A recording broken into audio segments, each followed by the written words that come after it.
Hello, folks. I'm Harry Corpening, president of the R.J. Reynolds High School Alumni and Friends Organization. And I'm here with my good friend and the renowned artist, Mr. Nick Bragg. Nick's the one that created the mural celebrating the 100th birthday of R.J. Reynolds High School. The mural is entitled Silver Hill to Diversity. If you know Nick Bragg, then you know there are a whole lot of things in his mural that you might not know what they refer to, and so better to let him explain what we're looking at than anyone else. So Nick, tell us what we're looking at. A 3 by 10 foot mural, and the title is on the top, 1923 to 2023. Silver Hill was a graveyard for Native Americans, is a graveyard for Native Americans, still there. And this area that the school was, where the school was constructed, was called Silver Hill. And 100 years later, it's a school of diversity. About 50% of the student body is made up of people of color, and a great percentage of those students are in the program to assist in getting them ready for college, and so it's a very impressive accomplishment on the part of Catherine Smith Reynolds, having given the building and the auditorium that accompanies it, and all the people who worked in administering the school and the learning that's gone on now for 100 years. And I've enjoyed meeting with Harry and the art supervisors and some of the students, past and present, and they put this mural together. It's not sequentially painted left to right, but I'm going to start over in the left with the root of our community, and as far as Europeans is concerned, this is a reference to Old Salem with the home church and Salem College and the tavern and the Moravian graveyard. And of course, we're always in this world, part of the world, operating in the shadow of Pilot Mountain. And everything in this painting and in our lives here in Piedmont, North Carolina, and the South is economically based around nicotine. So there's a big tobacco leaf here that symbolizes the source of the money that has made our lives and still makes our lives possible. I always like to include art, music, literature, architecture, poetry, drama, and dance. So there are references throughout the painting to music as a piano, and the marching band at Reynolds High School, and an easel, and a palette on the easel is a bouquet of roses, which is used, it is done for Catherine Smith, in memory of Catherine Smith Reynolds, before each production of a stage play or anything on the stage at Reynolds Auditorium. So this is the proscenium arch in Reynolds Auditorium, and the commemorative roses, which is a really nice tradition. I don't know exactly when it started, but it's been ongoing for quite a while.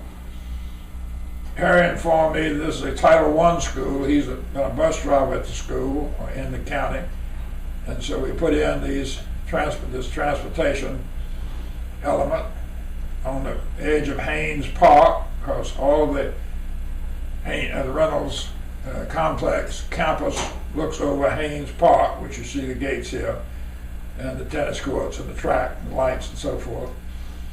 And if there was ever such a thing as the age of the automobile, the 100 years we've just living through was the age of the automobile. When this building was designed, this entrance that we think of as the entrance on the auditorium side was not the entrance, it was the other side of the building. On the south was to be the main entrance. It is the main entrance with a lobby and a nice piazza for people coming in from the world. But the automobile came along, and so this landing connects the main building with the auditorium and is a favorite reference point for students at R.J. Reynolds High School. This is the sign out front, which some class gave in a few years ago, R.J. Reynolds High School. The oldest artifact in Forsyth County and in this part of the world is this pot, which is made of clay, was made of clay, and archaeologists, anthropologists say 5,000 years ago. That's a long time.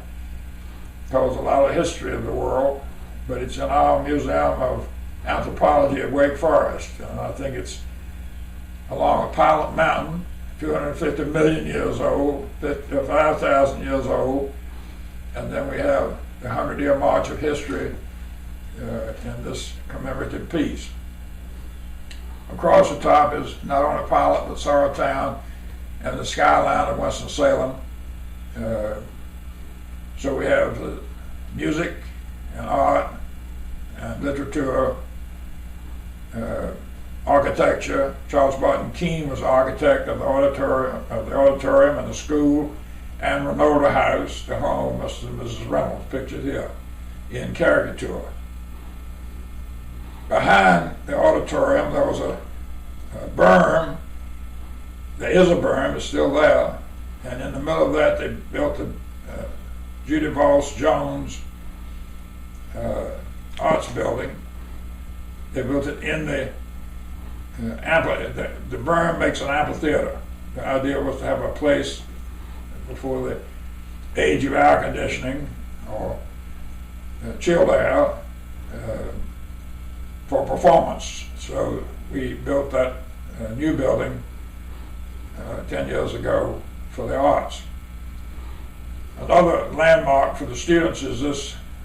It was symbolized in this little structure. This is a tunnel that leads underground over to the gymnasium on the edge of Haynes Park. Through this period, we've had the World Trade Center bombed, and it's been down, and now it's back up. We built the Golden Gate Bridge in 1930.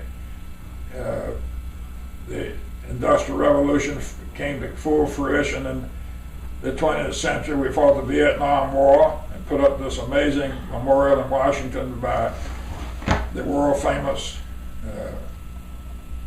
artist Ma Lin, who came here and made a talk some years ago. And much has happened in medical evolution. This is symbolizing the first real cure that man had in his doctor bag, as I was told once, in the 30s, and particularly during the war and after the war, with penicillin, and much research based on the discovery in the 19th century of germ theory. So this is a reference to the great progress in this 100 years in medicine, and of course we have Bowman Gray School of Medicine, part of Wake Forest University. When Mrs. Reynolds died, Mrs. Reynolds married a second time after Mr. Reynolds died, and she passed after giving birth to the second child of the second marriage, and this monument was part of a larger outlay behind what is now Summit School, and it's been installed, or was fixed to be destroyed, and it's been installed on the campus right behind the high school. So obelisk made of granite from Mount Airy. Catherine Smith Reynolds was from Mount Airy. So we have the American flag always pictured, but this is a recognition that the Star-Spangled Banner was recognized in 1931 as our national anthem, which is kind of late, but it was during this century that we're talking about. Another favorite spot on the campus is the greenhouse, which has significance to several of the students who came to talk to me about the mural, and the pottery program, which is something added in the last few years. Sports has always been important in high schools, and so we have the dancing boots, which whip up the crowd for sports events, and then we have this image of a football player and the football. This is a very important consideration because a student with number 57, Matt Gaffeller. Matt Gaffeller, was killed playing football for Reynolds about 15 years ago, head-to-head, concussion, died on the spot.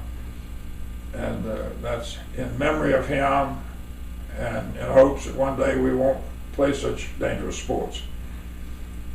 This is a very interesting development in the 20th century that the school has been growing through.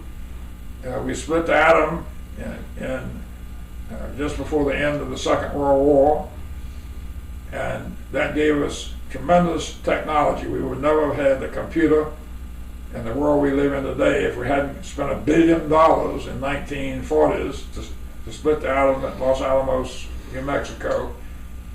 And then in 1969, with that technology, we went to the moon, and we were going back again. And out of that came, in 1960, the beginning to the present and the future, the computer age. And an outgrowth of that, a few months ago, we put the largest telescope ever made in use. It's called the James Webb Telescope, and it's taking pictures never before seen or imagined of space and outer space. This is the auditorium, which is a beautiful facility. Many of the important towns in the country built auditorium in the 20s. This is just one of them. But it was beautifully designed by Charles Barton Keene. Seats about 2,500. The columns are Indiana limestone and beautiful interior, and we restored it about 20 years ago to the original paint colors and sort of brought it back to life, and we're going through another round of catching up with details on preserving it for the future at the moment.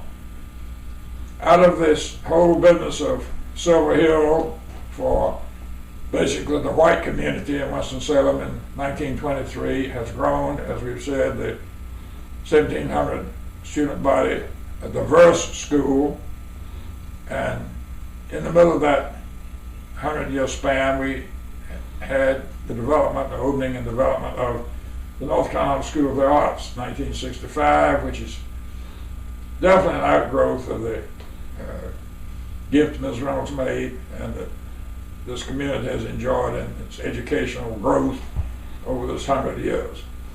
Diversity is symbolized in this in the hands of color up in the right-hand corner, along with the amazing church across 52. It's a black congregation. The church was designed by Robert Airy, a local architect, probably the most significant local architect we've ever had. And next to it is Winston-Salem State, which was developed for the black population and is now moving on into the future. And basketball is just a symbol of sports activity found at all schools and at Reynolds. And that's our commemoration for 100 years of amazing growth and contribution to our greater community.